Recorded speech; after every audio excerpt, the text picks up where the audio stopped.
Hi, Kay. Hi, how are I'm you? busy. I was busy waving at you, and then I realized my camera was off. Haven't seen you for a while. Everything It, good? yeah, yeah, we're doing okay. Um, the world is still a strange place, but that's beside the point. Yeah, I've done my first in-person classes. I've probably done about seven, and my first one was at the Duluth Convention Center 2 weeks ago, and I felt okay. Everyone was masked, and I stayed masked the whole time, Hmm. and it was okay. We were distanced 20 feet apart, Right. probably, Yeah. but it's not. The numbers aren't good, in Minnesota. Right. So yeah. No, they aren't. We actually did a single day safety conference in Duluth a month ago now. Mhm. And that was before they kind of started to perk up. And the attendance was, I think we had a little over 100 people for an event that would normally draw 200, Mhm. so not bad, but that's kind of where we are, you know. I mean, people are really hungry. Yesterday, I was doing a senior center that downtown Minneapolis used to have in the Skyways, a senior center that lost its funding, and now it's been revived maybe a couple years ago at Westminster Presbyterian Church gave them space. Mhm. And so it's really a very vibrant program. It's for seniors that live in the downtown area of Minneapolis. And they wanted to be in person. So consequently, we were masked and we were 30 feet apart and things like that. So it worked, okay. Yeah. Yeah. So, Yeah. Well, just a week ago, I was in yeah. Orlando for the National Safety Council meetings, and that's their big event of the year. They had Mhm. 3,000 out of 9,000 normal Sure. attendees, you Sure. know. Yeah. So Yeah. let's see, I'm making you a presenter so we can test your screen. Yep. And I'll do the share. And I'm going to get you started, but then Aaron's going to run the rest of the meeting. I've got a meeting that dropped in on top of this one, unfortunately. Yeah, that's what you said. I don't know. I think this will work to go in this way, but I have always had trouble now with Teams pulling up my program, which was already up on my desktop. So I don't know what it is about Teams that I don't know. Yeah, sometimes it's easy to see it on the share. Sometimes it's almost like you have to scroll down in the queue that share shows you. Sometimes you can find them down there. Sometimes they just disappear. Okay. Well, I'm going to try. It says it's loading. So let's see Okay. if that works okay.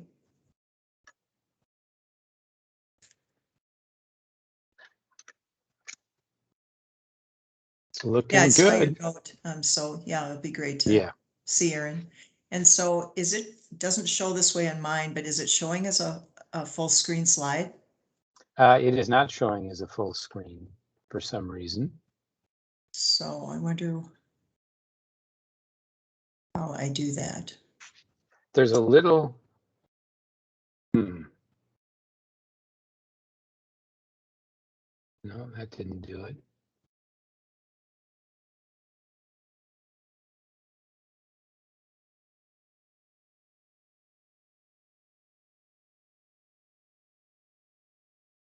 And you had it in slideshow, I presumably did. when you started it. I did. Let me Ah, look under more actions. View yeah, I slides. didn't see anything there either. I don't think we want to translate them. That would be a little Grid view. I don't know what grid view would do. It would make them not bigger, I don't think. correct. It doesn't. It shows more of your slides and it just shows them in a grid. Is it big enough for people to see, or is it not? Um, it's probably okay, but it's a little on the small side. Wonder if you want to just stop sharing and try it again and just see if it pops up bigger the second time. Okay.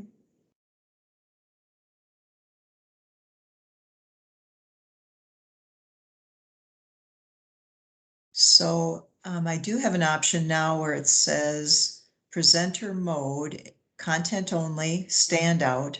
side by side in Reporter. Hmm. So standout maybe? I don't know. Yeah, standout might be. I clicked on it and I don't see a change. Yeah, I'm still seeing grid view. I'm still seeing what I saw from you before.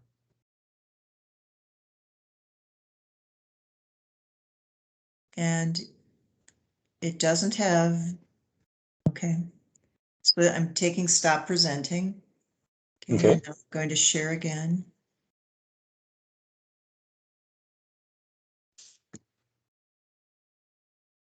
Yeah, the presenter modes are the same options, which don't seem to help. Okay.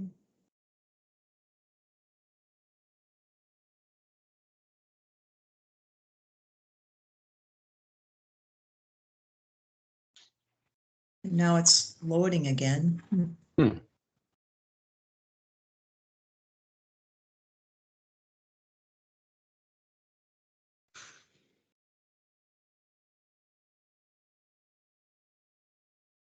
It's looking the same.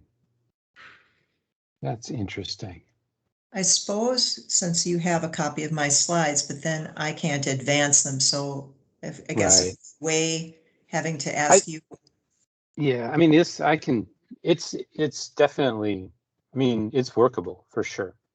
I mean Okay, it's I mean I'm the smallest text on there is, you know, readable at, you know, even to me without blowing my screen up further, which somebody could obviously do if they felt yeah, like they needed to. So yeah. I Well, think that'll. okay. I will be right back. I just need Hmm? to stop a sound, so thank you. Yeah, you bet.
Here comes everybody.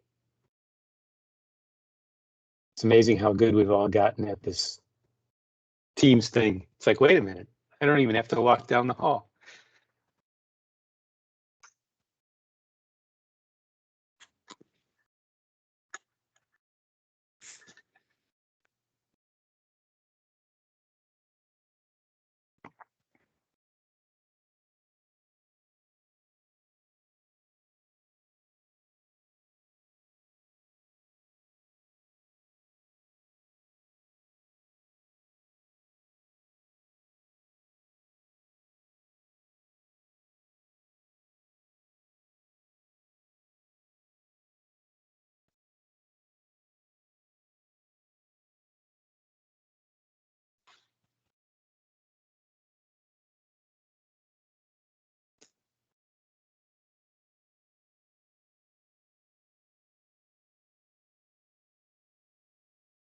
Well, good morning, everybody.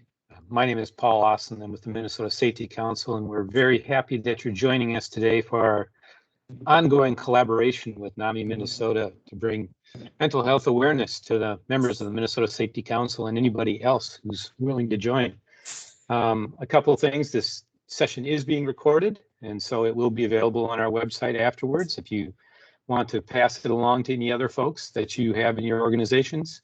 You will see an evaluation and copies of the slides as well. That'll come out of our shop, so we would appreciate the feedback. We're continuing these monthly sessions, so look forward in the calendar to the coming months. We've got a range of different presentations that will be ongoing. And just to take advantage of a captive audience, I'm going to post in the chat our latest speed reduction campaign that we launched yesterday. And this is a campaign that's a partnership effort with the Department of Public Safety, with the Minnesota Trucking Association, with AAA, a whole bunch of folks. But if you wouldn't mind taking the information and firing it back into your networks, we're trying to get good drivers to protect themselves even more on the roads right now, because bad driving has increased and it's going to take us a while to get the bad drivers back under control. So I will post that as well as a link to our webpage where we have the rest of these sessions and the rest of the information. Again, thank you for being here, and it's my pleasure to introduce Kay King. She's a great friend and collaborator and community educator and an advocate for mental health, and she's going to walk us through good mental health in the workplace. So welcome, Kay. Thank you so much, Paul. I want you to know that it's a beautiful day in the neighborhood. So it's been a hard 18, 19 months. So I hope you're taking good care of yourself. It's difficult to pivot. You probably saw the headlines on the news last night that, numbers are not stable in Minnesota for COVID. And there are economic hardships, there are racial injustice issues. It's just been very, very hard. So, self-care is just a small part of this presentation, but I hope you're doing the best you can. A mantra that I repeat to myself many days is grace and space. I'm a former corporate person, so, I want things done and I want them done pretty fast. And I just have to kind of say under my breath, grace and space, grace and space. And I hope people give me that same kindness. I've been with NAMI Minnesota, National Alliance on Mental Illness, for 13 years. And before that, I worked in large hotels and resorts. I ran retirement communities, so I have a corporate background. I really love our mission, which is education, support, and advocacy. And do take advantage of our resources. I have the first slide up because it gives our website, which is NAMIMN.org. There's a NAMI National in Washington, D.C. There's also a NAMI state chapter in all 50 states. And we have affiliate chapters in Minnesota also. So there's like a NAMI Ramsey County. There's a NAMI Greater Duluth area, which is multiple counties. There's a NAMI Southeast, which is based in Rochester, but it covers a multitude of counties. We have support groups online. We have classes online. If you belong to service organizations or your own company or your own nonprofit, we have speakers that do programs for a wide range of organizations. I have a little specialty in our faith-based communities. So on many Sundays and many Wednesday nights, I'm doing presentations in synagogues and churches and things like that as well. So take note of our website and just be sure you put in Minnesota in a search. Otherwise you'll get, our national office, which is good resources too, but it doesn't tell you what's going on in Minnesota. I've given you my email, and some of you maybe are parents that have kids under 18, or some of you may very well manage a mental health issue yourself. And you can certainly get a hold of someone like me, and I'll put you in touch with one of my colleagues. I do adult education, and some of my colleagues work with parents that have children under 18, or work with teachers, that work with kids under 18. So take down my email, and happy to connect you with a resource perhaps. Our offices are not fully operational, so we're still working remotely, as perhaps some of you are too. Today's topic is good mental health in the workplace, and we're going to be together for about an hour and a half.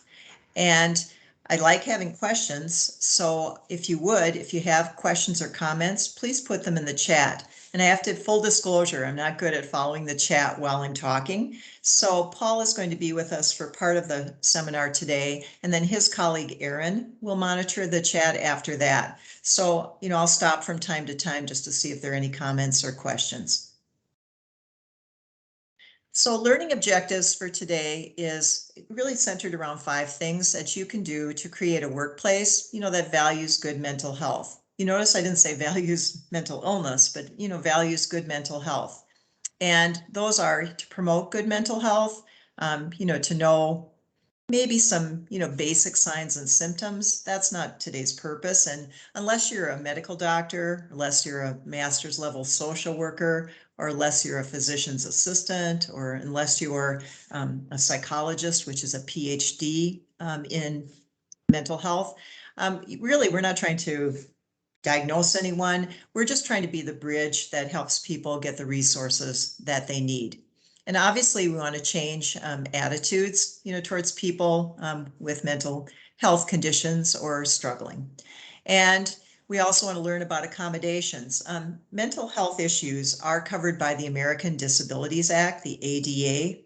And that's good, but it takes a lot of energy when you're not feeling well to appeal or to say you're being discriminated against in the workplace. So we want to have a culture that, allows people to want to work someplace because it's a great place to work, which might include caring about their mental health. And, some of our industries right now are definitely looking for workers. I don't think you can go by a food and beverage operation without having seen a help wanted sign. Same thing is true in retail. So we want to be a good workplace so that we attract good people, we keep good people, and much of your workforce already lives with a mental illness. Mental illnesses are pretty common. And also, we want good respect. That's true for when we're talking about equity and racial issues. It's true when we're talking about health issues of any sort, physical as well as mental health.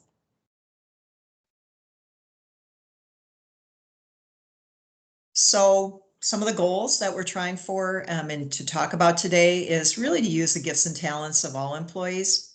And, because mental illnesses are common, in a given year, 1 in 5 adults and 1 in 5 youth under 18 are managing a mental illness. So it's common. And some people are family members. And, we just have a wide range of viewpoints in a workplace. And we want people who are productive. I mean, I worked for profit for many years. And so obviously I want my bottom line to have a profit for my shareholders. And if your mission is a nonprofit like NAMI's education, support, and advocacy, we want to do the best we can on our mission, as well as we have, a really robust work plan that we want to be able to achieve as well. And we want a culture that accepts differences. And that's not just people that live with mental illness. That's really on all broad categories of life. And we want you to really think of mental illnesses really no different than any other illness. These illnesses happen to be of the brain. They're not the pancreas, they're not the kidneys, they're not the heart, they're not your joints. But we want really them to be thought about in the same way. What difference does it make if it's your brain versus it's another organ in your body?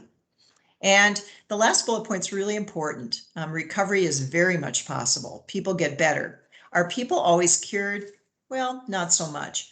I guess I'll show you my own bias, but probably as recently as 10 years ago, I thought that cancer either was fatal or that it was cured, meaning that, you get to a 5-year mark in cancer. I used to think, okay, if you make it to 5 years, then you're cured. In actuality, it's probably a little more subtle than that. And that is that lots of people have managed cancer for 20 years, 30 years. They still have cancer, but they have treatments or they have other ways to allow them to live with it. Maybe their life will be shortened, maybe it won't. And so I look at cancer, for example, a little differently than just dead or cured. And with mental illnesses, some people have one incident, one break from reality and don't have another one. Some people have to manage it throughout their life, raise their kids, go to school, work, do all of the above. And then some people have really severe mental illnesses, and that's hard. But some people also have stage 4 cancer, and that is also hard. Now, I already alluded that, in a workplace, people can manage an illness themselves. Also, people could have a family member. And I like to think that, when we're at work, we focus on work and we let all these other extraneous things go to the side. But that's not really how life works. If you were up all night with a baby that has a fever and you didn't get much sleep, how could it not, affect your work the next day if you haven't had sleep? If you were with perhaps a family member at the emergency room the night before and you had taken them there because they had suicidal thoughts or they had a suicide attempt, that's going to be very disturbing for you as a family member. You're going to be worried sick. You're going to be wondering if they're safe. Maybe they weren't actually admitted to the hospital. They came home. So again, you didn't sleep because you were worried that, you needed to stay and make sure they were okay all night long. So I'd like to say that we just leave our cares and woes at home and come to work, but in actuality, we're human and they certainly can affect our workplace. The other thing is you might have a boss that lives with a mental illness. Why not? The owner of your company could live with a mental illness. Why not? It's really common. And so, but that's another way to look at it. And then finally, you could have customers that have a mental illness or clients. If you work in law enforcement or you work in healthcare, or you work in housing with services, you're going to see a greater part of the population that lives with mental illness. If you work in criminal justice, like you work in the prison system or in county jail system, there's going to be a higher percentage of people that live with mental illness than the general population. It's not going to be 1 in 5. It could be much higher than that. So remember that you have a little bit of, what would I call it, viewpoint, depending on where you work, but general population, 1 in 5 people in a given year manage a mental illness. And by the way, the lifetime prevalence is 50%. All of us have about a 50% chance of having an episode, perhaps, of a mental health condition sometime in our lifetime. So these statistics, we're not going to talk about all of them, but I just want you maybe to pay a little attention to them, and I'll choose a couple of them to talk about. So I'm going to talk first about depression. By the way, depression is not the most common mental illness. The most common mental illness is anxiety disorders. And anxiety disorders are about 3 times more common than major depression. But look at that first bullet point. About 70% of people. Sorry. I think we have some microphones on, so if you can mute those, that'd be great. So about 70% of people with depression are in the workforce. Why not? Because again, illnesses are on a continuum. You can live with mild depression, moderate depression, really severe. It's fairly common. Anxiety disorders, of course, being more common. Also, I don't just put dollar figures on, a workplace, but you can see some statistics that relate to, lost days of work, the cost of doing business, because other than payroll, healthcare costs are our second largest cost in a business. You can also see ADHD and attention deficit hyperactivity disorder. That's a mental illness, often starts young.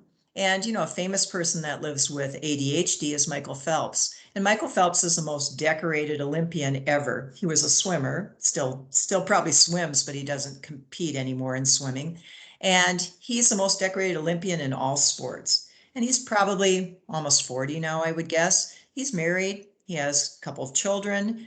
He's still active promoting swimming and things like that. And he has endorsements, and I'm sure he's making a fine living. But he lives with ADHD. He also lives with a substance use disorder. He's sober, worked, I'm sure, very hard at that. So, but you can see that, 18 times more likely to be disciplined, right, with work-related problems. And, if you come from the viewpoint that talking about the issues and maybe finding out from your employee that they're struggling, and then you can perhaps make accommodations or talk about it or refer them to some resources. So, we definitely want, we're talking to the Minnesota Safety Council members, but we definitely want people to be safe at work. And so it is really important for people to be as safe as possible. I worked for Marriott Corporation for many years, and we were a self-insured company, for-profit, publicly traded. But in my hotel, I had a couple 400-room hotels. If we had an accident that occurred in the workplace, let's say someone, I hope not, but let's say someone badly injured their back on the job, that means that the cost of that accident was going to come out of my bottom line of my hotel. Now, I'm part of a bigger corporation, but we were self-insured. So a small dollar amount, and by that I mean under $1 million, is going to actually hit my bottom line. So it would behoove all of us, not just me as the manager, but all of us to work safely. And it's not just a money thing. We want people to be able to work. People need purpose. People take great pride in their jobs. They need also the kind of income that you make working versus disability. So just know that it behooves all of us to have a safe place to work for many reasons. So when treated employees experience help and get the help that they need, there's really good benefit for the whole organization or for the whole company.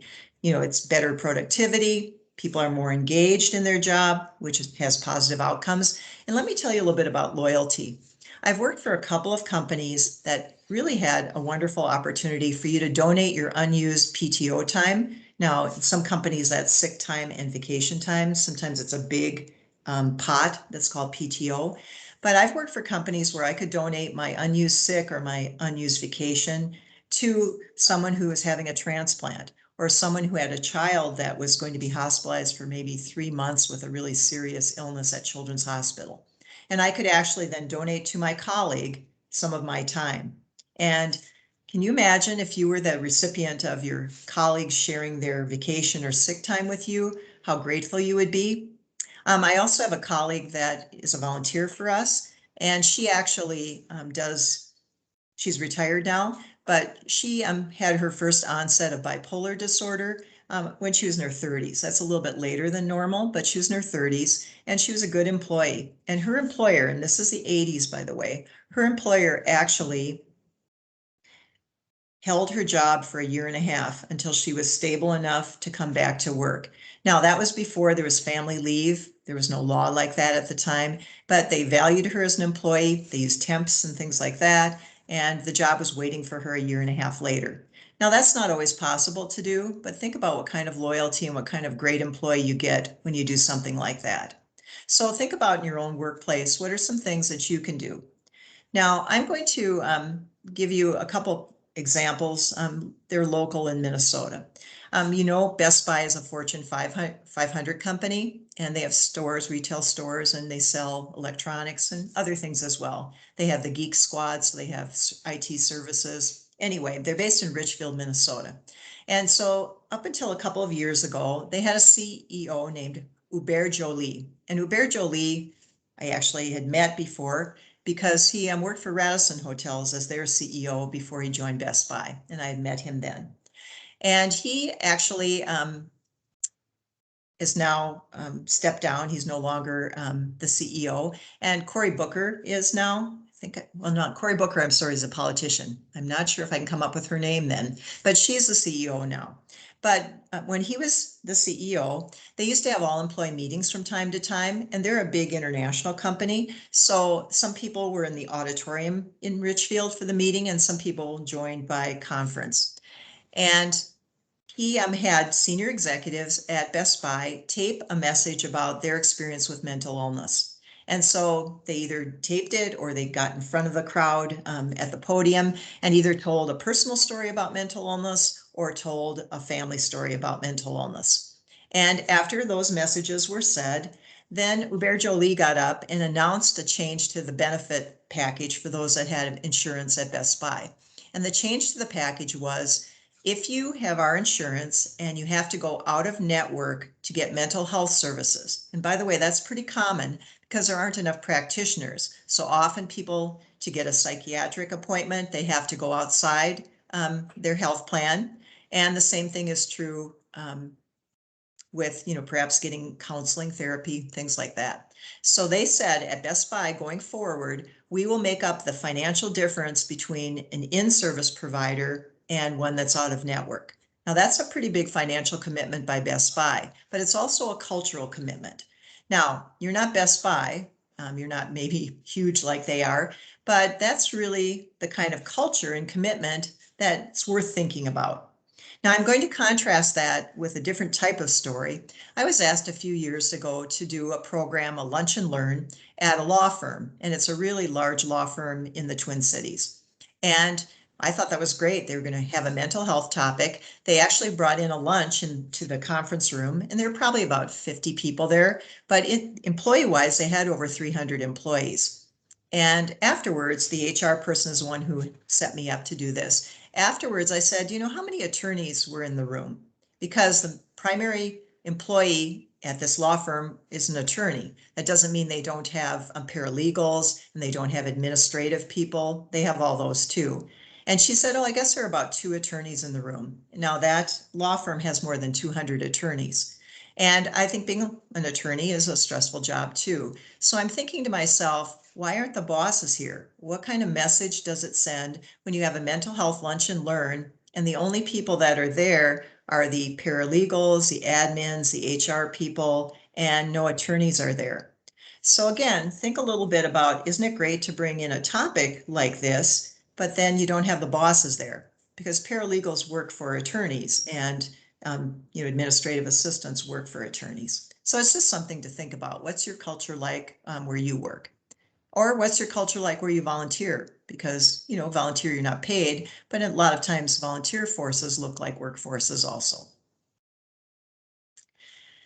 We all have health. Most of us are born with pretty good health, not everyone. And so we're integrated human beings, and we talk about integrated medicine all the time. But in actuality, I think I've discovered, and you probably have too, we tend to be treated from the neck up and from the neck down, even though we talk about integrated healthcare and that, our body and our mind are definitely connected. And then there are times in our lives where some of our health is taken away. We break a leg skiing. It's okay. So our health in that area is taken away for a period of time.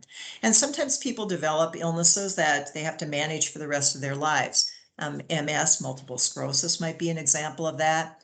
An illness that strikes probably older people more. Parkinson's disease might be like that. Cancer could be like that. Heart disease. And so, our health goes together. We're connected.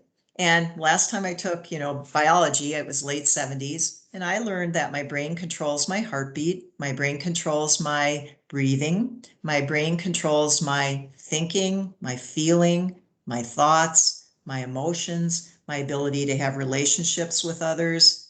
Really, I consider my brain my master computer board. So, it's important to look at it in a holistic concept. That's why, we want employers to look at it that way as well. Now, during COVID, you've maybe heard me speak on this topic before, lots of uncertainty. We have been under stress at a high level for almost 2 years, and that's not good for our whole system. We have stress hormones like cortisol that are secreted, and they're being secreted regularly at a high level. And cortisol isn't bad. It's part of our DNA. I'm sure the cave people, needed it for fight, flight, or freeze. But having it being manufactured and in our system at these high levels during a catastrophic stressor like COVID is not good for our health. It can affect our physical health, our mental health, and more. So I just think it's hard. Just when you think you've got things kind of settled in for your childcare, you think you have something settled in for school, then there's an outbreak or there's a quarantine, or you're worried about the health of your children because they're under 12 and a vaccination isn't available. So it's hard. And so that's where I keep saying grace and space. Some things are within our control. We can wear masks, we can decide how much we want to mingle with others, but some things aren't in our control. So it's been hard. So, what we try to do is control what you can, try to eat the best you can. I'm finding myself eating more out. I'm still mostly outdoors with my eating, but I'm just tired of cooking, and we're tired of eating cooked food that we've cooked ourselves. And so I find that I'm eating bigger portions now because I'm getting food from takeout and things like that. And so I just have to pay a little more attention. If you have some water, it's not a bad time to drink some. I try to drink more water, and I'm doing better about that. But, I've just had to really think about exercise. I've been pretty good about it, but there are days where it gets busy and it's hard to carve, the time for it. And then what's really important, there really are 6 things. Sleep is really important. We need about 8 hours. Pretty much everyone needs that. And, you need to learn a few strategies if you're struggling with sleep, which is not uncommon during this time. So when are you off, when are you not? I was guilty last night. I actually sent an email because I was raring to go at 11 o'clock at night. And I sent an email that was work related. And then after I sent it, I thought, oh my gosh, what if the person, has their phone by their bed, they're already asleep, and they hear a ping? And, I like to think most people shut their phones off, but maybe they don't. I've been the boss a lot in my life, and I have to tell you, I'm guilty, not too often, but someone's going on vacation, or maybe they're going on their honeymoon, and you say, hey, have a good time, shut off your phone. We'll be able to cover everything without you. Just have a great time. And then we can't find something. So we send them a text or we send them an email, and they're on their honeymoon or they're on their cruise or whatever they're doing. And, we should do as we say, not as we do. The other thing is that, I think it's also this 24-hour kind of news cycle. And, there's not always breaking news 24 hours a day, so lots of things get repeated. So just, also managing your social media and your news input and things and output is good. The other thing is, you probably know when you work the best. I'm much better doing hard projects between 3 and midnight. Now, I used to be in lobbies of hotels with 1,000 people checking out at 7 a.m. and I could be perky and thank people and, help expedite, because it takes all hands on deck when there's a big checkout or a big check-in. And so, sure, I can do that. But if I'm going to be writing curriculum for NAMI, or if I'm going to be doing employee evaluations or something like that, I want to do them in my best part of the day. So sometimes when you're not the boss, you don't get to choose the time of day you do which task, but try to match them, if you can. If you have to do your own personal taxes, do them in a time of the day that, works better for you. And, irritability is pretty common. It can happen in the workplace. I think people mostly save their least favorable emotions for their family, where they feel safest, or with their friends. But, we're sometimes crabby. I've had to apologize to family a fair amount of times during COVID because I found myself more irritable. Maybe it's because I didn't sleep as soundly. Maybe it's because I felt safe with my family, and that's why they got the brunt of my frustration. So do know that most of us talk about when we're not doing well, we talk about it in physical terms, but it's good to get some verbiage so that if you do go to the doctor, that you can give a more complete telling of how you're doing and not just talk about aches and pains. But that's what we feel most comfortable about. There's some stigma and discrimination with mental illness, obviously. So, we don't want to think, does that doctor think and I'm using a pejorative word, crazy? So, but without the whole picture, it's really hard to treat the whole person. So learn some words to talk about, I've been sad, during the last couple of months, or I find that I'm drinking differently. My family tells me I'm drinking more than I used to. I'm sharing those sorts of things with your health practitioner can be very helpful. Now, You know, there's not one solution to any health issue. That's true for any health issue I can think of. So I wish there was just one thing you could do to improve your sleep, or I wish that you just had to, change your diet to lose weight, right? It's usually multiple things that you have to do. And today's topic is not to talk about all those things, but pay attention to them because it certainly will pay big benefits in your workplace for yourself, as well as in other aspects of your life. Technology, that's a tough one. The blue screens, some of devices nowadays have settings that you can change so that you get a little less blue light. And blue light does seem to interrupt our melatonin, which is a chemical in our body. But the blue screen change in your device is not enough. That's what the researchers say. So it is good to stop using devices about 2 hours before sleep. Pretty hard to do, but at least limit them. Not having a TV in the bedroom probably would be helpful because that's a blue screen device. It's not just telephones or phones, and it's not just iPads. If you can read with an old-fashioned book, probably better than reading on a Kindle, late at night, because again, that has some screen light. So, and if your partner tells you that you're gasping for air during the night or, having disruptive sleep, maybe you go to the doctor and the doctor thinks maybe a sleep study or something like that's important. So just try to think of things that can be helpful for stress, and there's a lot in the literature. One app that, I really like, NAMI has a subscription to Calm, C-A-L-M, and we all have the password, so we can use that subscription. And it really has meditative things. A number of my colleagues say they use it as kind of a ritual, listening to it as they go to sleep. So you can check that out, but it does have a price on it. But there's other apps that are free of charge. The VA has an insomnia coach app, and the VA is Veterans Association, but it's administration. So the VA doesn't charge for that. So you could go to the insomnia app that the Veterans Administration has and find that. Maybe that would work for you. Don't have to be a veteran. And some other things is just quiet space. Hard to do when you don't live in spacious housing. You might be on top of each other if you have 4 or 5 of you in a 2-bedroom apartment. Some of us are privileged white women, and so I live in a house that has 2 floors, so it's pretty easy for family to separate ourselves. But that isn't always possible. So outdoors might be your only option, and it's getting colder, so that's not as attractive. But you may have to lock yourself in the bathroom, provided there's another adult that can kind of watch, toddlers in the house. But, wherever you can capture a few minutes of quiet time. In the workplace, we have a quiet room at NAMI. We just haven't been able to use it because of COVID. And it's about the size of a spacious walk-in closet. And it has a bubbling fountain that you can plug in, and that's calming. We have some weighted vests in there they look like fishing vests, but they have weights in the pockets. And people that have anxiety say that sometimes that helps to wear a weighted vest, so you can sit in there with the vest on.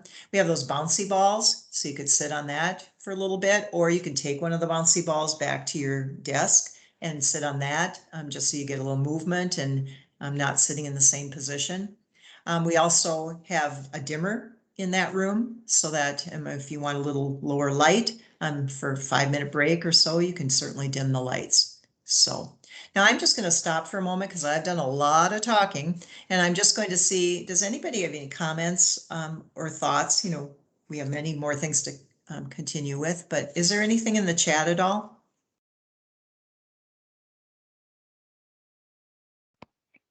Hi, Kay, it's Erin. I'll just keep an eye on the chat. I don't see anything right now. Okay, if you have comments or questions, I'd be delighted if you put them in the chat. So thanks, Erin. You bet. Now, I did not draw this. I can't draw worth anything, but there's lots of things that you can do. So you've got a better list than this, but pets are helpful. Movement, you notice I didn't say exercise. Movement's helpful.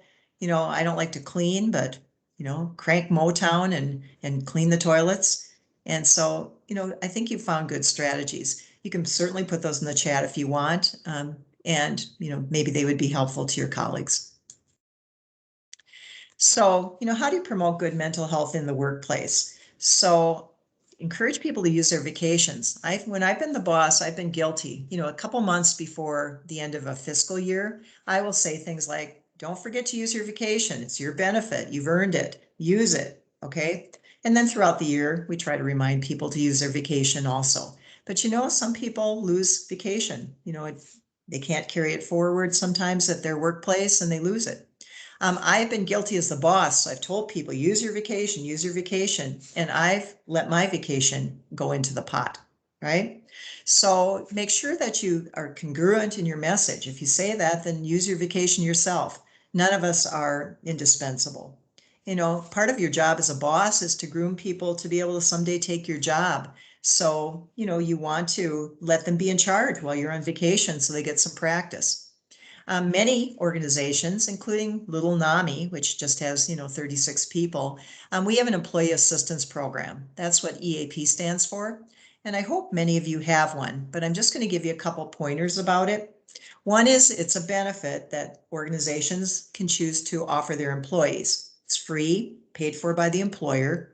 And the company, in the case of NAMI, we contract with an outside company to provide employee assistance program resources.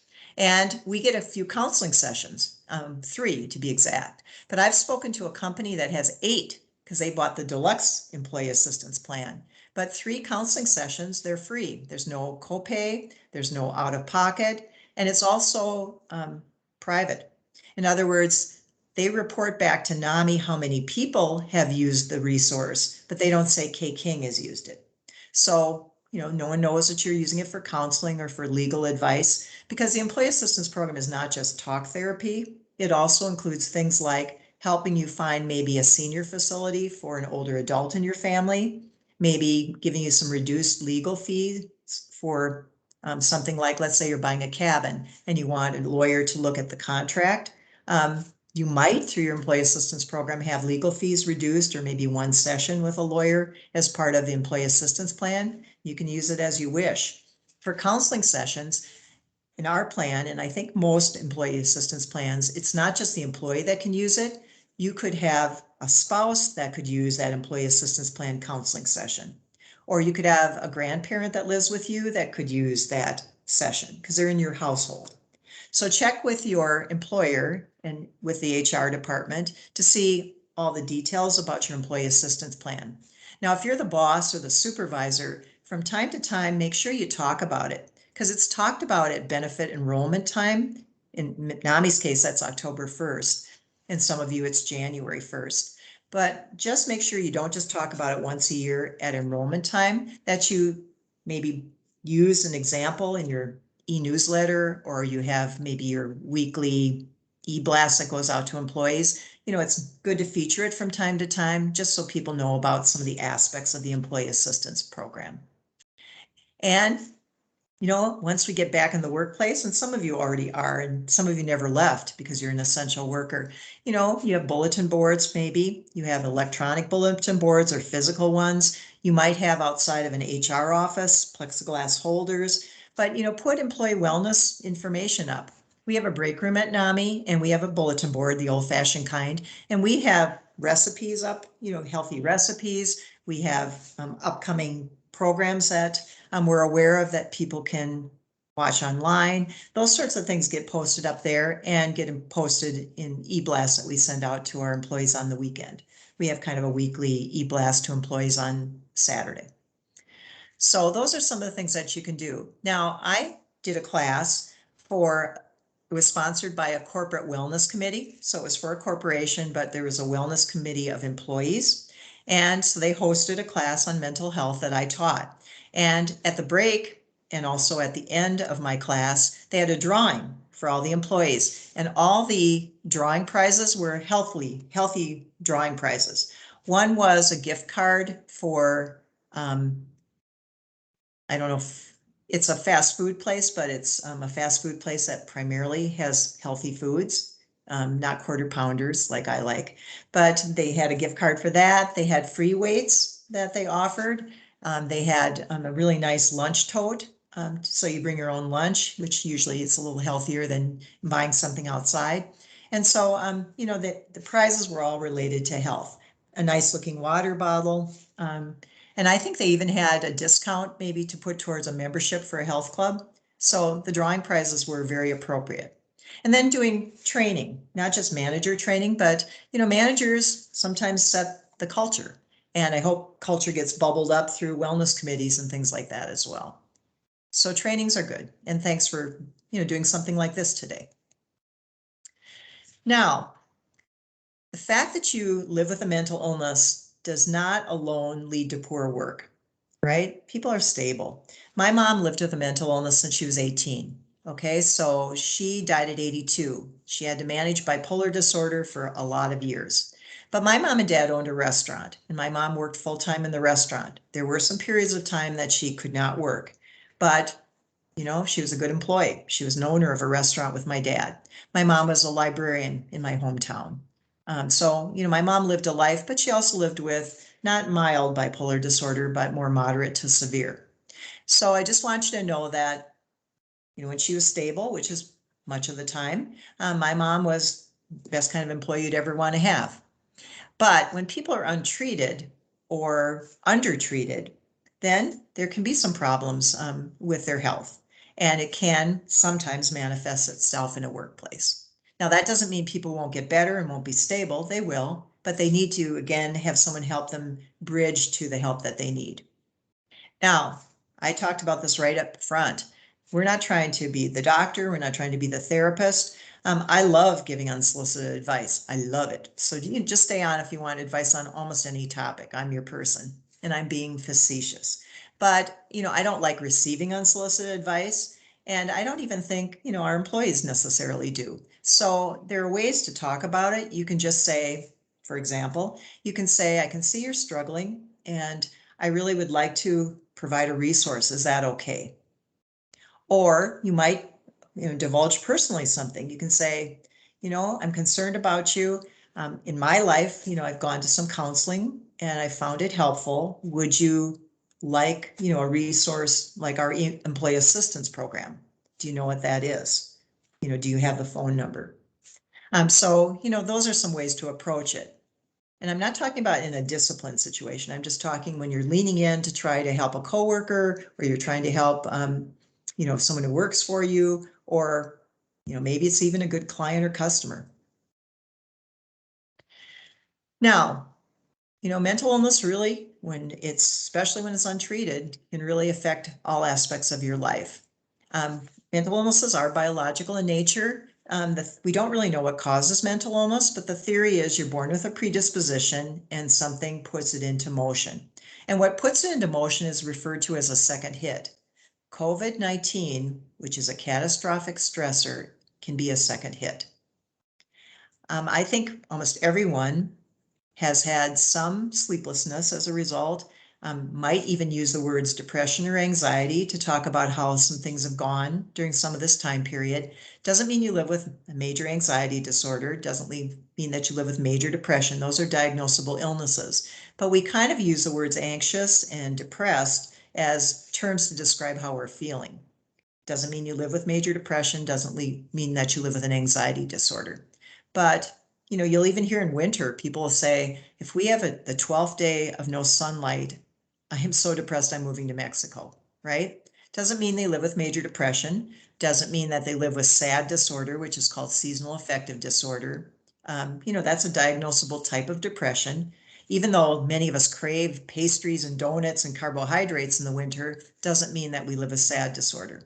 Even though we want to sleep more in the winter, doesn't mean that we live with SAD disorder. So that's something that you need to see a health professional and get a proper diagnosis. So the other thing is that, most people that live with mental illness are not violent. It's about the same percentage as the general population.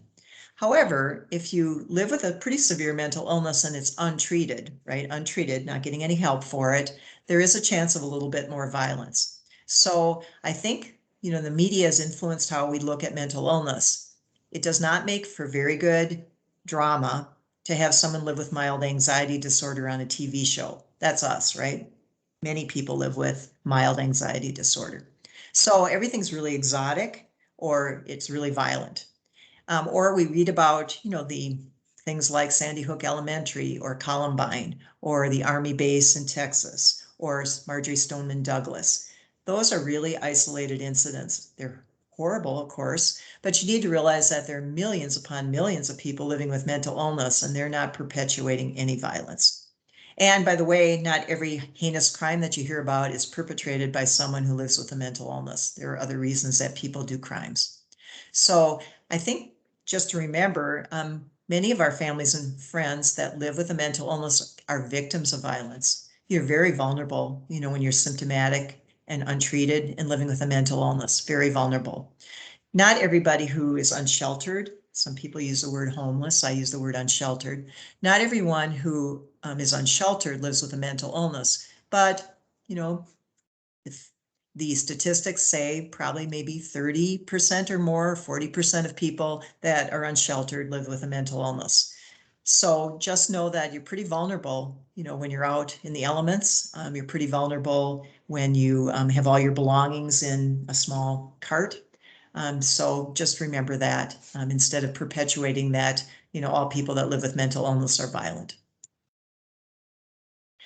Now, you can see I mentioned bipolar disorder because my mom and my only sibling live with bipolar disorder. It's not very common in the general population. It's 3% compared to anxiety disorders, which are about 18% in a given year. And you can see my comment about anxiety disorders being about 3 times more common than major depression. There is a pretty high correlation, though, between having both anxiety and depression. That correlation is about 50%. So let's say you were diagnosed with anxiety as a young child, and in your lifetime, you should be alert because you have a pretty high risk of developing depression because you already had anxiety disorder, and vice versa. Maybe you've been diagnosed with major depression, and you should just be on the alert that you could also develop some signs and symptoms of anxiety disorder. PTSD is not just an illness of veterans. It stands for post-traumatic stress disorder. If you've been in great trauma, which could be sexual assault, which could be Hurricane Ida, which could be, a divorce, you could very much develop PTSD. So don't just think of it as a veteran's illness. Eating disorders. I think we're really lucky in Minnesota. We have 2 providers for eating disorders, both residential treatment as well as outpatient. They do both. One is called the Emily Program, and the other one is called Melrose Institute.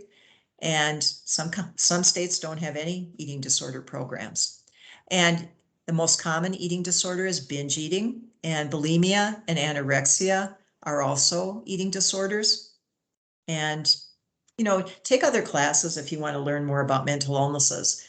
We teach not just NAMI, but nationwide, mental health first aid is taught. It was developed in Australia. It's 8 hours. It's sort of the class that I kind of wish we had had in high school, because you learn, what do you do to help someone who has suicidal thoughts? What do you do if someone has a panic attack and you're with them? What are some of the basics about depression, anxiety, things like that. So that's a good class. And by the way, many employers offer it. So you can have a class of 30 people in person. I've taught it for, I guess, almost 14 years. You can have 30 people in a class. If it's online, which even after COVID, we'll probably still offer it online. It's 2 hours of self-learning and then 6 hours in the classroom on Zoom. So just FYI, it's called Mental Health First Aid, and you can look it up. It's an international organization, but mentalhealthfirstaid.org. Just put in the words mental health first aid.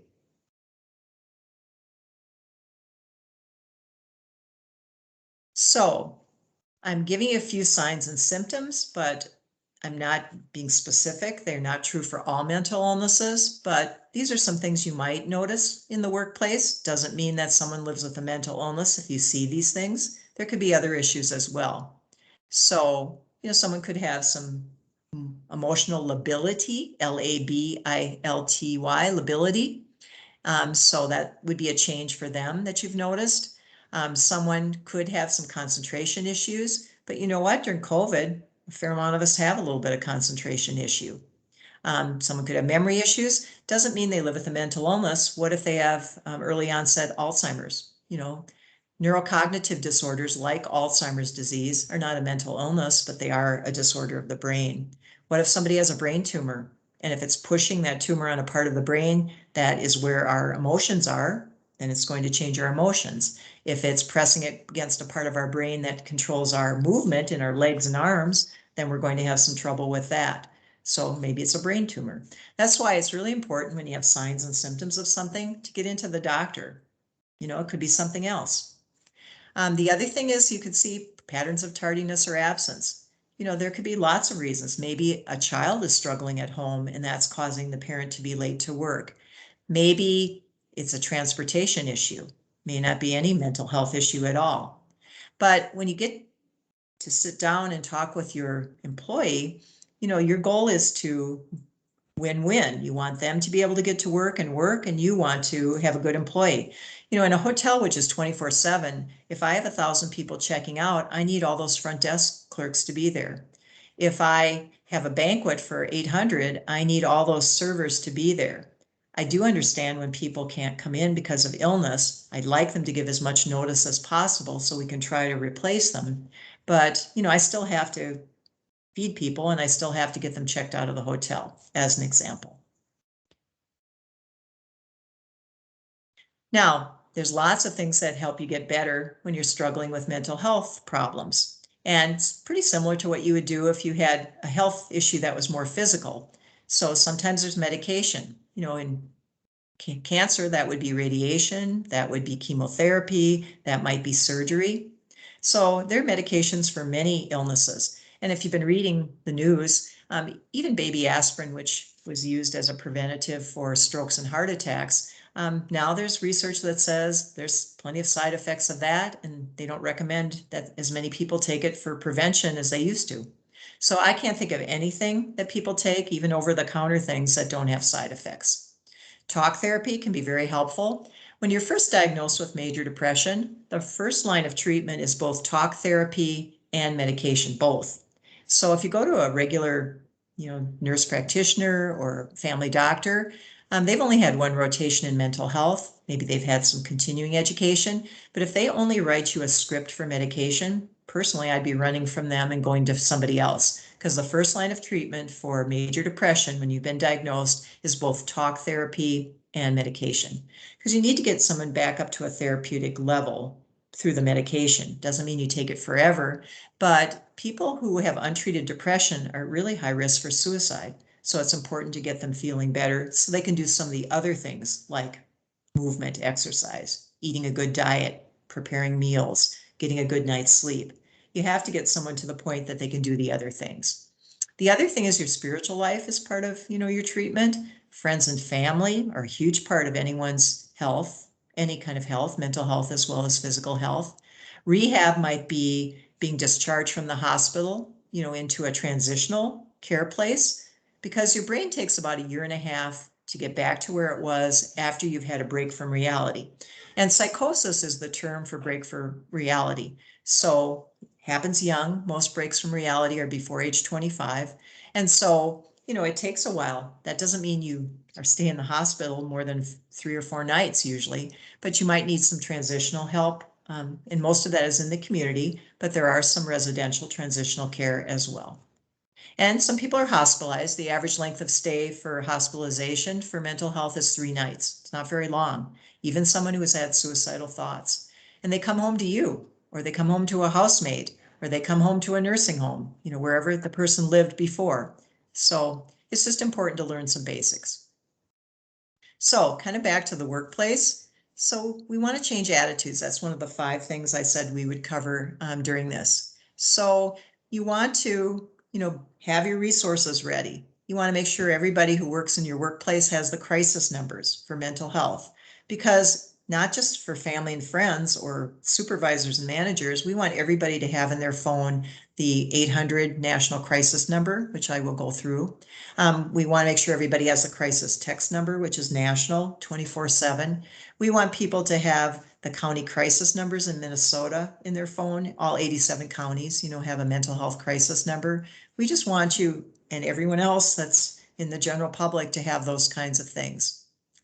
So, just know that accepting mental illness, talking about it, that Best Buy having senior executives, tell their story or tell their family story, those are pretty powerful messages. And at NAMI, we use a lot of personal stories, people can relate to them. Then you think you're not alone.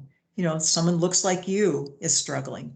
And you don't have to always, you know, share something personally, but when you do, it's pretty powerful if you're comfortable doing so.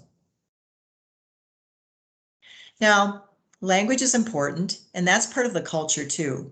You know, we really don't want these words like crazy, nuts, cuckoo, psycho. And when people use them, they're not usually using them in a mental health context. People are saying, oh my gosh, it's, you know, such a crazy day at work. And that word is derived, it's a slang term, it's a pejorative term that's really came from mental illness, and it's not a positive word. When you use words like crazy, nuts, cuckoo, psycho, you're talking about my grandma, you're talking about my mom, you're talking about my only sibling, you're talking about my coworkers, and you know, most people do not find it humorous. And so just be careful, just like you would not call somebody retarded. Last time I heard that, I was probably on the playground in second grade. You know, people live with developmental disabilities, or maybe you might say they live with Down syndrome, but we would never say you're retarded. So I think we need to get to that same place with mental illness. You know, let's just even be careful about maybe more innocuous words like, and I'm being exaggerating, oh, they're different, right? What does that mean? That's kind of the Minnesota way of saying maybe crazy nuts cuckoo. They're different. Or, you know, physically walking on the street and someone's muttering to themselves, maybe, and you think, oh my gosh, you know, something's wrong with them. I need to cross the street. Well, what kind of hit does that take for someone's self-esteem to know that they're a pariah and all they're doing is talking to themselves? Maybe they hear voices. You know, when you have a break from reality, you sometimes have auditory hallucinations, and sometimes you have visual hallucinations. It's not the person's fault. There's a change in their brain. So, you know, I always ask people to do, you know, the same exercise of this, you know, what are all the crazy nuts, cuckoo, psycho words? But more interesting is do the same thing for cancer. What are all the derogatory terms that you would use for your family members that have cancer? So think about your grandparent or your parent or yourself. You know, what are the crazy nuts, cuckoo words for cancer? And since I like Jeopardy, da da da da da da da da da da da da. And guess what? It's pretty hard to come up with something. And I'm purposely thought about this, you know, and I'm going to try to shock you. Let's call your family member rotted flesh. They have stage 4 skin cancer, and let's say rotted flesh, right? We would never refer to someone as that. But yet we say things like crazy nuts, cuckoo, psycho. I think they're both pretty inflammatory. So just be careful and catch yourself.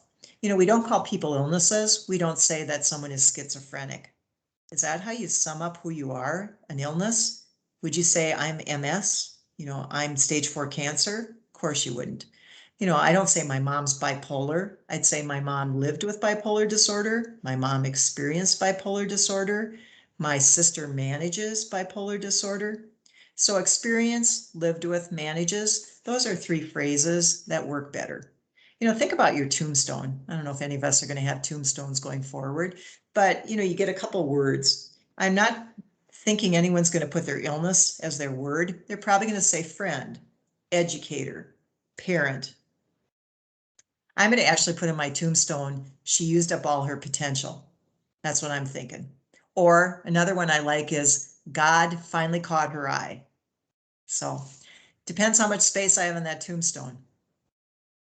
Now, Erin, I'm just going to check in before I go forward. Any comments or questions in the chat? Well, you got some thumbs up and some smiley faces after your last comments. I don't know if you saw those pop up. And about 15 minutes ago, when you were covering some of the stress management pieces, one participant shared that she cleans while listening to music or an audiobook, and it's great for her. It's exercise and a sense of accomplishment. So she said, burst out the Murphy Oil soap for floors. They look and feel so much better than the Swiffer. So it was a cute comment. Well, thank you very much. And you can put comments in anytime. I'll try to stop again too. Now these cartoons, they're meant to make a point. I mean, they're not meant to be funny. They're meant to make a point. So, you know, in the top left corner, the person looks like they're have cramping and, they're got a thermometer in their mouth and they're laying in bed. And you can see that the comment is meant for what you might say to someone who, has mental illness. All of these, and it's hard to see, I'm sorry, we tried to get these slides bigger, but, when you look at it, you're thinking to yourself things like, well, you're not even trying. You would never say that to someone who had food poisoning and that's in bed, get up, you'll feel better if you do that. But we hear phrases like that in mental illness all the time. And so, it's meant to show you that let's be careful how we talk to people. I'm in the bottom right-hand corner, the person's in bed with probably hooked up to an EKG machine. It looks like they're having maybe an antibiotic through intravenous. And, we would never say something like, just snap out of it. Right? We don't say things like that to people that are in a bed for mental health concerns. I don't mean in a hospital necessarily. I mean, just can't get up to get to work or is struggling to get out the door in the morning to go to school. And so just remember to contrast it a little bit with, how we look at mental illness versus physical illness. On the top left corner here, it looks like the person on the right is getting an injection, self-injecting insulin, for diabetes. And the box basically says, aren't you worried that if you take medication regularly, it'll change who you are? Well, we would never say that to someone who's taking insulin to control their blood sugar, but I have heard some version of that. Someone may be well-meaning, wondering why someone's taking psychotropic medications that have bad side effects. And going back to my other statement, I can't think of any medication, steroids for inflammation, baby aspirin that can hurt your stomach. I mean, every medication we take has some side effects. In the bottom right corner, the person, has arterial bleeding. If you're a first aider, you want to get some pressure on it, raise the arm and things. And so, but, if someone has a suicide attempt, what are we going to say to them? It's almost like, well, why did you do that? Well, their brain, has some disordered thoughts at that time. So we would never say that if somebody was using a bandsaw and they cut their finger, they cut their hand. So we just have to be careful and look at it from the perspective that we would look at it for any illness. Now, I did say that mental illnesses are covered by the American Disabilities Act, but, just as a good employer, we want to make accommodations. So during COVID, I know we've made accommodations, and I bet you have too, where people had children at home. So we've tried to help the worker work around school hours and maybe do their work at a different time of day so they can help their kids with school. That was pretty common for sure the first year of COVID. The other thing is that, if somebody has a back problem, they might need a stool, so that when they're at their desk, they have their feet elevated. We might need someone who has a regular standing appointment for a radiation. We, make flex schedules so that they can go every day to their radiation. So we do accommodations all the time, but just remember, we should be doing that for mental health things as well. Maybe someone has been diagnosed with something and they've been given medication that maybe that side effect for that medication is sedating. So maybe they can't be on machinery for a period of time because of that medication. So maybe we have adapted job for them because they're a good employee. Maybe they'll be able to go back using heavy equipment and things like that again, but during this first time period until the medication evens out or something like that, they need to do a different job. Sometimes we say like a police officer, they come off the street and do a desk job. So just think about what accommodations can you make, because it's a good employee. The employee wants to work. They just can't for a period of time do exactly what they were doing before. And I should mention, I have 4 handouts that the Safety Council has, that one of them it does talk about accommodations and goes in a little more detail. So those handouts will be available on the National or the Minnesota Safety Council's website. And I think Erin, I don't know if I noticed correctly, but she may also be posting them in the chat. And you can copy those, they're PDFs, and then you can print those if you'd like. Hi, Kay, it's Erin. I did just post the workplace accommodations handout, and we'll post the others as we move along. Thanks so much. Now, attendance, sometimes that's a problem in a workplace. And so try to sit down and find out what the issue is. Remember, it's not always a mental health issue. Could be transportation, could be a number of things. And, you know, we've tried, I think COVID has helped us in that we've become more flexible. And so this was written before COVID ever existed. So just remember, what can you do? Job sharing, modifying break schedules. Maybe someone really does need to, for example, let's say they have a new baby and they've come back to work and they need to do breast pumping. So that's an accommodation that you would make. That's not an illness, having a baby, but I'm just saying you make accommodations all the time. So think about if there's an attendance issue, what accommodations, and do ask the employee themselves, or yourself, make sure that you convey what you need. And then together you brainstorm with your supervisor or manager or HR to come up with, you know, how can we make this work? And concentration, we moved into our building about 3 years ago, and it has fluorescent lighting. And we have some people that just don't do well with fluorescent lighting. It really is a vision issue as well as a mental health issue. So we figured out that you can purchase what looks like umbrellas that cover cubes, and then the fluorescent lighting is not glaring down in the workspace. And so then the person has used a lamp or two to make their lighting with this, what looks like an umbrella that's meant to fit over a cube. And so that was an accommodation, and that's helped a lot. The person first tried some glasses that might make a modification, and that didn't work, but the umbrella seems to work pretty well for that. Some people can wear earbuds because they need maybe some white noise or they need some music. Now that doesn't work every place. I can't have front desk people at a hotel, you know, listening to music. And that's not a customer service kind of thing. It means that they're distracted or that they're not giving full attention. Even if they are, it looks like they're not because they have earbuds in. And also in the hotel business, we used to do our own laundry, used to have large laundry rooms. Now most of that's sent out, but we'd have what's called a mangle, excuse me, and that's to do bed sheets and ironing.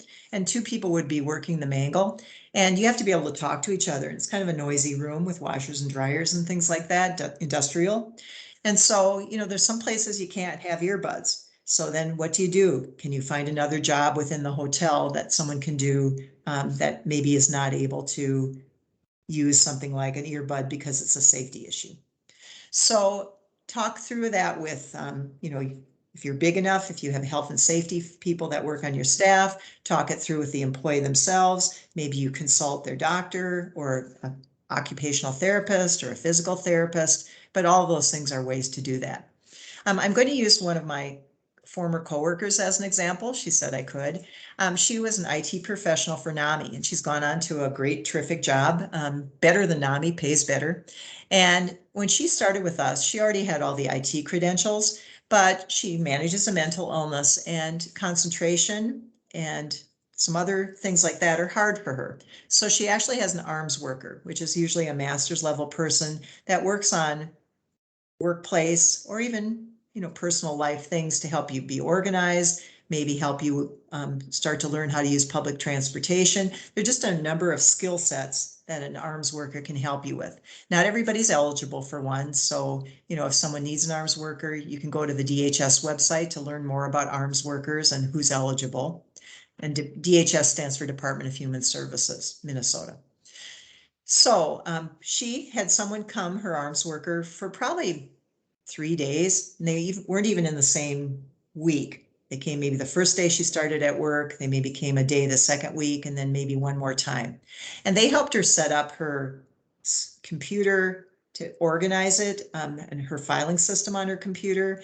They helped her set up kind of her physical workspace so she could optimize doing her job as an IT professional. So that was very helpful. Never saw them again. And this person was a terrific worker for us. So just know that that's a way that sometimes you can help people who might be having concentration issues. People learn differently. This isn't even a mental health issue. People learn differently. Some people need verbal instructions. Some people like watching YouTube videos to learn how to do things. Some people want someone side by side showing them how to do something. That's how I learn the best. So just know that we need to accommodate people, not because of just mental health issues. We want to have optimal learning. So we have to have different ways that people can learn also, because we are different in how we learn.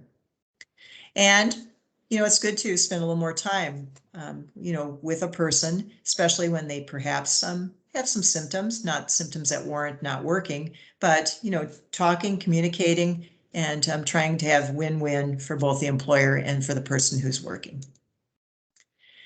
Now, support animals, you need to know what one is. It's not just bring your dog to work, but support animals have criteria, and you have to decide if that's possible in a workplace. But that's an accommodation. If someone has a support animal and that's part of their emotional well-being, that might be covered under the ADA. But, make sure you have your policies and what is possible in your workplace. And the other thing is, encourage stress management techniques, having regular classes, lunch and learns, things like that. Make sure everybody knows about the employee assistance program. I work in a cube when I'm in the office. And so, if I need to make a personal phone call, like a doctor's appointment, I definitely do not want to be making that in my cube. So I go to that quiet room with my cell phone and I might make the phone call there. So do you have places where people can make private phone calls, for example? And, I think Zoom is very fatiguing. I've taught over 500 classes on Zoom. I've done a few in person in the last 2 weeks, and that's where I get my energy. So people have fatigue, just COVID. People have fatigue being on a computer screen 8 hours a day or more. We still have objectives we have to make. We have financial objectives. We have how many classes we're going to teach objectives. So just make sure that you build in some break time. It's important to get up probably every 30 minutes. And I'm sorry, I'm doing an hour and a half. I hope some of you have your cameras off and you're stretching and maybe standing up for a while. But it's hard. I find it somewhat draining because I'm an extrovert. I get my feedback from the audience. So think about these things in the workplace as a management team and as an employee, and asking for what you need. Now, sometimes there's some conflict in a workplace. Maybe two employees have some conflict, and it's good to try to work it out at the lowest level, but sometimes that's not possible. And so just know that conflict resolution would be a good class, I think, for any workplace, and conflict resolution would be a good class in high school. And make sure that if people are in cube land, that there are chances for privacy. Maybe there's a huddle room, maybe there's a conference room that people can use. And, encourage people to walk away when there's a conflict. And then, reconvene later, maybe have a mediator that's there to help. And then, talk to your people that work with you and for you regularly. Break rooms aren't the best place to have personal conversations. So you might say, if you walked into a break room and saw your colleague tearing up a little bit, maybe they just got off the phone, you might just say, gosh, this is kind of a private space. I'm worried about you. Got some tears in your eyes. Can we go for a walk down the hall? And I'd be happy to listen if you'd like. And they go, no, I'm fine. I'm fine. Well, they're tearing. I'm fine. Well, I'm concerned about you. Is it okay if I check in with you later this afternoon if you don't want to talk now? No, I'm fine. I'm fine. No, I'm okay. Well, did you know we have an employee assistance program? Would you like me to give you that phone number? Okay, you can give me that. So then you go back to your desk and you maybe email them with the employee assistance number. I mean, there's different ways to have a conversation, partly also on how well you know the person. Now, family members, treat it like other illnesses. Again, family members usually can use the employee assistance program also. Tell them about NAMI. We have classes. Did you know at NAMI they have an 8-week family class? It's 2.5 hours for 8 weeks. You don't have to remember all that, but you can also say to them, I took a family class once from NAMI and I found it very helpful. So here's their website. It's namiminnesota.org.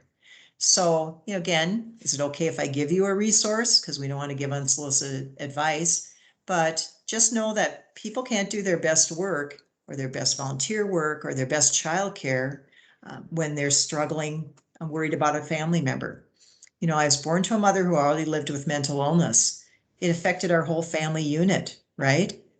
I turned out okay, but I had to have a little bit of therapy. I grew up in a small town, so therapy wasn't available to me until I got to college. But I really did have to talk about my family system a little bit because it affected my life as a child. And then, of course, has some effects on your adult life as well. Now, what can employers do? What can the boss do? What can the owner of the company do? work on culture. If this issue is important to you, I work, for a mental health organization. I think it is, but it's such a common issue and it does affect lots of aspects of a workplace. So what's your culture going to be?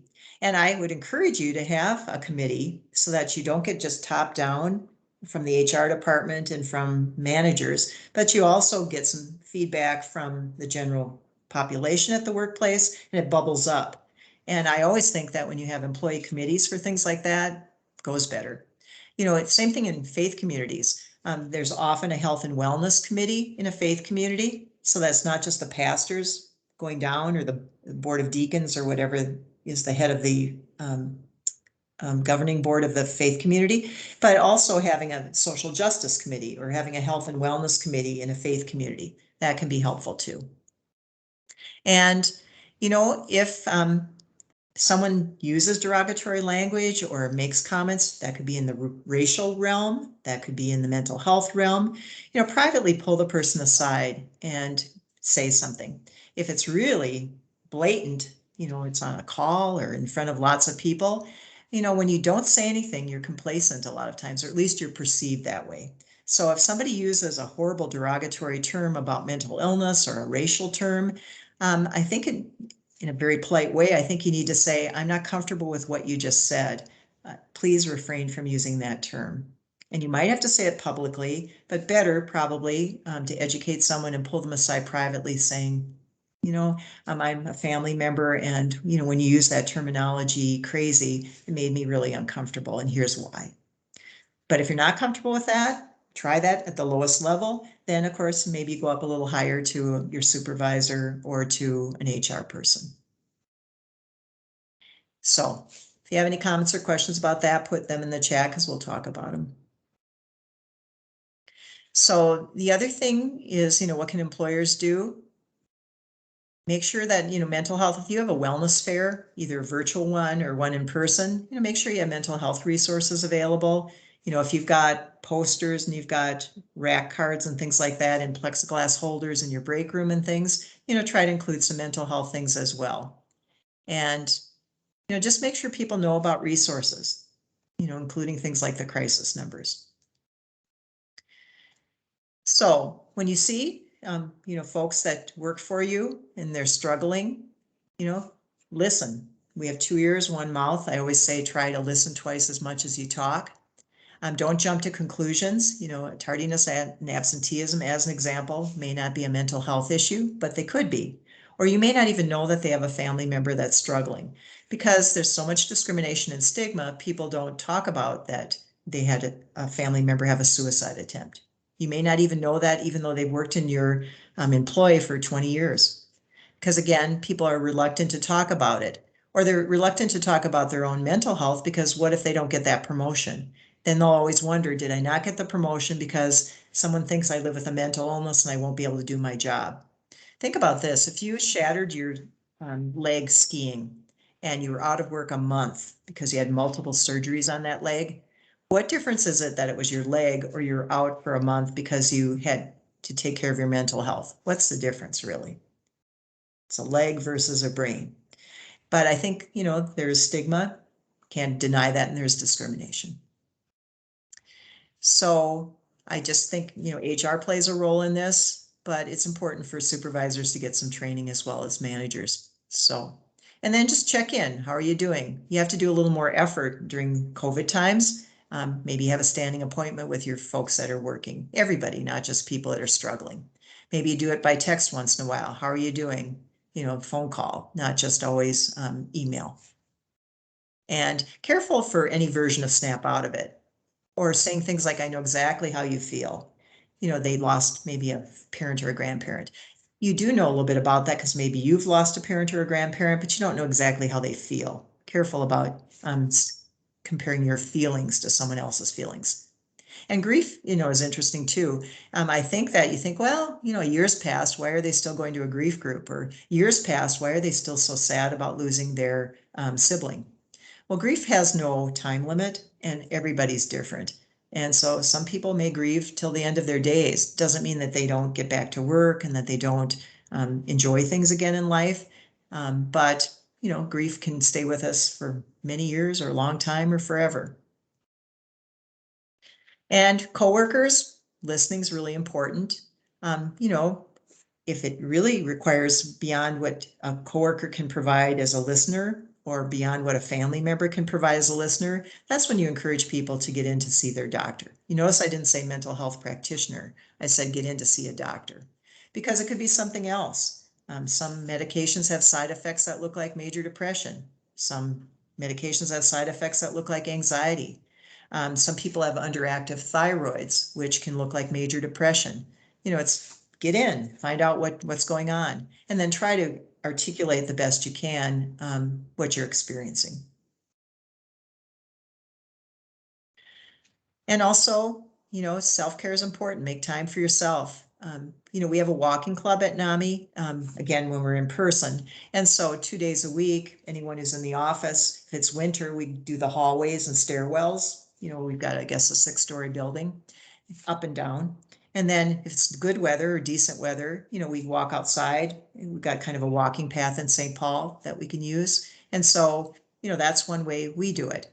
We have a positivity session. We actually share those with the public if you go to our website. But prior to COVID, we used to have a 15-minute positivity session in the conference room, or now we do it, you know, on Zoom, and we share those with the general public. So there are things that you can think about that can be done in a workplace. So if you have good ideas, you know, put them in the chat because other people would benefit from them in their workplaces as well. Now, suicide, I'm not going to talk about it other than to say, please take a suicide prevention class. So we offer QPR, stands for question, persuade, refer, and we offer it at least twice a month online. It's an hour and a half, and it's for anybody 16 and older, general population. And, you know, I'm a suicide loss survivor. And what that means is I lost my best friend, Mimi, to suicide 10 years ago.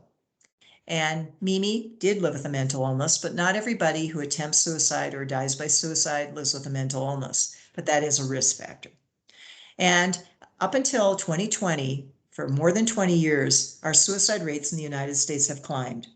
For the first time in more than 20 years, they declined in 2020, which seems counterintuitive because it was a very stressful 2020. And, you know, the researchers haven't really figured out yet why. I like to think educators like me have made a difference, maybe. But when you take QPR, you'll learn some strategies to help keep people alive and to connect people to the services that they need. It's for lay people, it's not for professionals. So I'm actually teaching it Friday, one of the 2 classes this month. So you can take QPR this week on Friday. It's at lunchtime, and it's offered at least twice a month. And we have dates, I think, through December up on our website. So, you know, I'm not the only suicide loss survivor out there. I lost an uncle also to suicide. So if you talk to people, then you'll find out there are other people too. I had a small graduating class. I had 105, I guess, in my class, and I've lost 5 of my classmates to suicide. It's not something specific to my hometown. It's just that I know everybody, I know how they died, and we talk about it. So I'm going to tell you one hopeful thing about suicide, and that is that most people have suicidal thoughts for 1 hour or less. You know, it's about 52% suicidal thoughts for 1 hour or less. By staying with the person or staying on the phone with the person, you can extend the time, and so suicidal thoughts may pass. So you can also buy yourself some time to get them connected to the help they need, which might be the crisis number, might be the crisis text number. It might be getting them to the emergency room.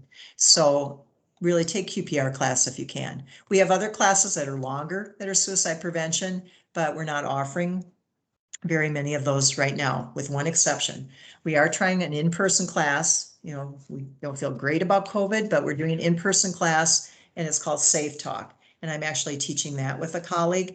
And that class is in person on the 27th of October. It's at the Edina Library. And you can sign up for that class. And it's on the 27th, and it starts at 1 o'clock, and it's 3.5 hours.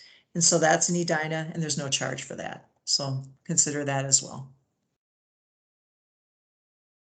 Now, I told you I'd give you the crisis numbers. We do that in all of our presentations. So I just want you to know that The 1-800 number that you see there, that's going to change to a 3-digit number in less than a year.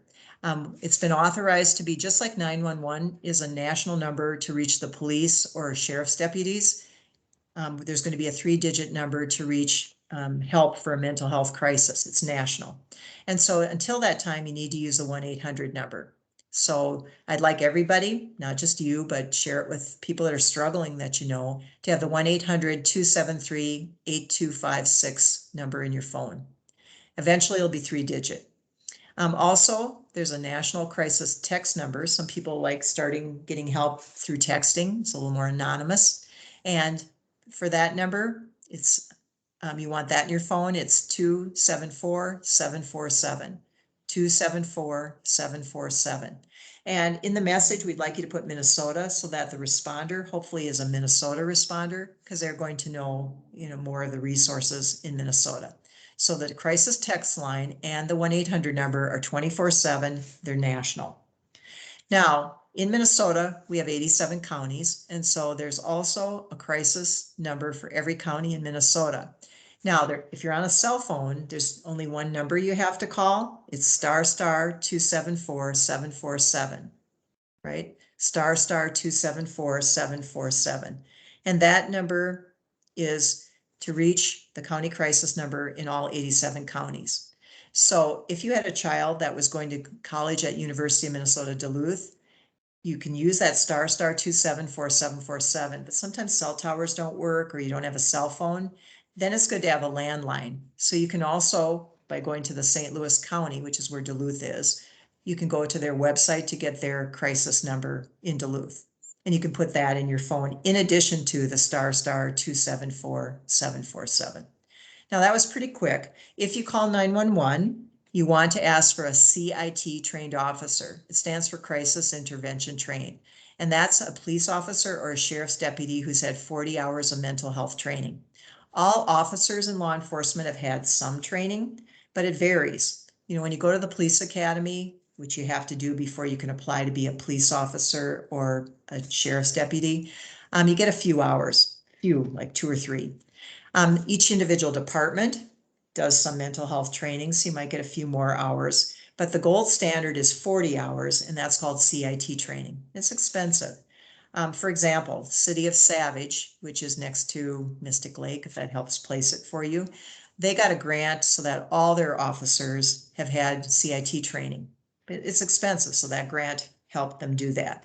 Minneapolis, where I live, certainly we have some police issues, and also we have a decreased force as well. But prior to George Floyd's death, his killing, we actually had a great commitment from the Minneapolis Police Department to send all their officers through a CIT training. This is more than 3 years ago. And so almost all the officers, of which some have left, have had the 40-hour CIT training. So it was quite a commitment by the city of Minneapolis. Now, Mr. Floyd's death and CIT training are not exactly related. So, the Minneapolis Police Department does okay with mental health crises. Okay, and other departments do too. Even growing up in Le Sueur, I had to call the police to help my mom from time to time. They weren't very well trained. I don't even think they had a police academy in those years.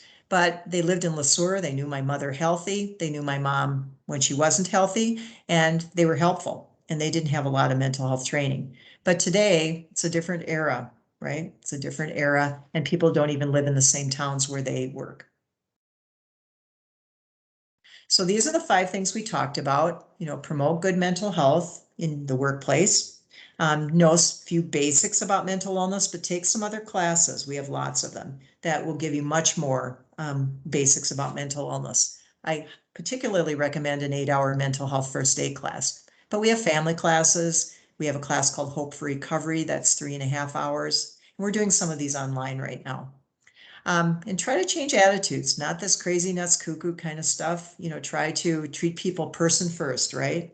Do not use dehumanizing terms to talk about people. We want people to get help. And so if you're going to be name called, why would you seek out help? Because these are young person onset illnesses. I didn't share the statistic yet, but 50% of people who are going to have signs and symptoms anytime in their lifetime of mental health symptoms have them by age 14, 50%. That figure rises to 75% by age 24. That just leaves 25% of our population who might develop signs or symptoms after age 24, young person's onset. So if you're a parent or you have young people that work for you, or you work in colleges or high schools, or you're a youth athletic coach, or you teach Sunday school, it's really important to have some basics about mental illness. And then, of course, we want volunteer places, faith communities, workplaces to really have a kind of culture that fosters respect and acceptance. It's pretty common. It's us, right? It's us. It's our family. So NAMI, we have lots of classes, we have support groups, we do legislative advocacy. So if you're interested in policy changes, we have a committee that meets monthly, not just during the legislative session. We had a walk in September. You know, it's a way to talk openly about mental illness. We had to do it virtually, but I had a parade in place in my yard, had a garage sale, had big blow up animals, had a wheel to spin for trivia for mental health. So we made the best of it, and we're pretty close to making our goal. So that's good. We also have volunteer opportunities. So if mental health is your topic, we use volunteers even during COVID. So, let us know. On our website, there's a volunteer interest form that you can fill out if you're interested perhaps in doing that. Here's my email address again, and you'll get an evaluation form that you can fill out. I'd be grateful if you'd fill that out, because we apply for grants and use our data from our evaluations, and we also feedback, as an instructor, I like feedback. If you need a resource that wasn't talked about today, or you need a speaker for one of your animal clubs, right? The moose, the elk, the lions, or your Rotary Club, or you need someone for your faith community to speak, if you go to our website, you can request a speaker, but you can use my email and start with me, and I'll put you in touch with a colleague. Erin, always a pleasure to work with you, and Paul, thank you for monitoring. Anything in the chat before we end? Okay, you're getting some nice thank yous, Kay. Thank you. Yeah, very informative and helpful. So if anyone's still on and you'd like to ask a question, there's still a moment or two. You're getting some hand claps and some smiley faces. Well, I'll stay on for a moment or two. Erin may have to leave, but I can stay for a moment or two, and you can certainly unmute then. But thank you, everyone. Really appreciate it. And Yes, Erin, I thank will you. send you the evaluation form. So yeah, thank you. Terrific. Yes, anyone who's still on, please watch your inboxes. You will see that email survey come through, and as Kay mentioned, the feedback is really helpful. So thank you, and thanks to all who joined. And Kay, again, thank you for your very informative and helpful session. As always, we really are so grateful for our partnership with you and NAMI Minnesota.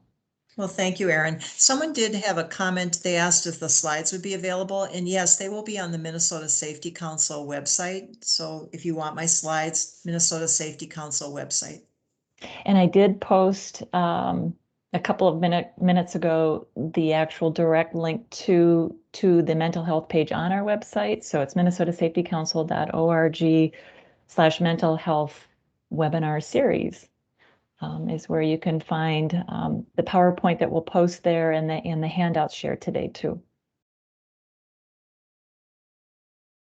Well, you're very welcome. Thank you for the nice comments. Really appreciate it.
Erin, is the recording finished? It is still going. We do need to keep it running until our last guest has signed out.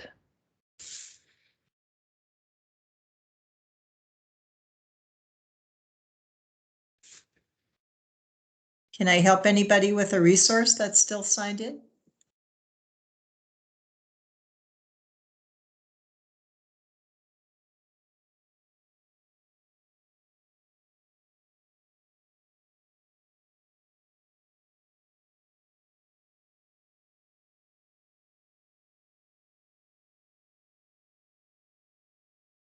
I'm not seeing anything more in the chat, Kay, just so you know.